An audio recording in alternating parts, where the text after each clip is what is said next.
He's known as one of the most iconic shoe designers in the world, but Professor Jimmy Choo showed off a side that's rarely seen over sunset drinks and a private dinner during his first trip to Sydney this week.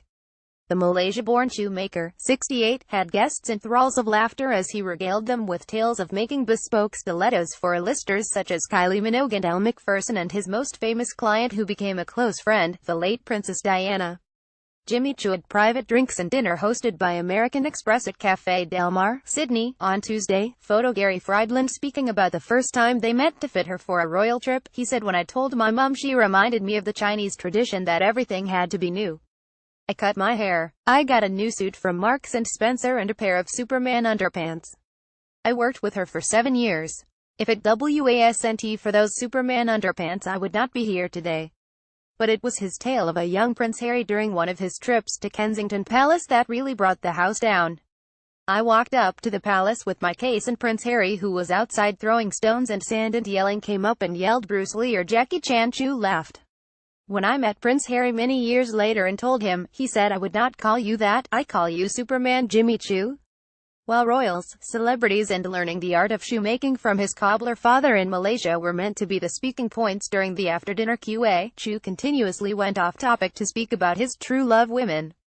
A good friend of the late Princess Diana, Professor Choo spoke about the time a young Prince Harry mixed him up for Bruce Lee or Jackie Chan. Photo: the Duke of Cambridge and Prince Harry. Choo, who is married to Rebecca with 2 adult children, doesn't seem to be fussy. "I love ladies," he explained. He referred to Australians and Malaysians as hot, while he added China has a lot of pretty girls. Jimmy Choo unveiled a capsule shoe collection at the dinner, including this pair in an Aboriginal print. Photo: Gary Friedland. "When I go to China, women ask me, 'Jimmy, are you a happily married man?' But I never answer yes or no. I say, 'What kind of answer do you want?' They say, 'If you are not married, I can keep you company.' I am very honey." He laughed. It was Sex and the City starring Sarah Jessica Parker as Choo and men-loving Carrie Bradshaw that made Choo a household name, but he said it wasn't all good. Jimmy Choo with guests at the party in Darling Harbour. Photo: Gary Friedland. "SATC was very good for me because all over the world everyone knows me," he started out. "But the one thing I could not manage is that I have had too many girls approach me. They would approach me and say, 'I will give you anything you want in return for your shoes.'" Jimmy Choo doing what he does best in Sydney. Photo: Gary Friedland. "How can I handle all of this Sex in the City?" He laughed. MC Nick Smith, GQ and Vogue publisher, often attempted to steer the conversation back to shoes, but it was Choo's party and he'll discuss what he wants to, even how to cheer up his girlfriend when she is mad. "If I upset my girlfriend, I know what to do. I bring a bottle of Dom Perignon. I bring a dozen pairs of high-heel shoes and say, 'Come here, darling, I am all of yours,'" he said.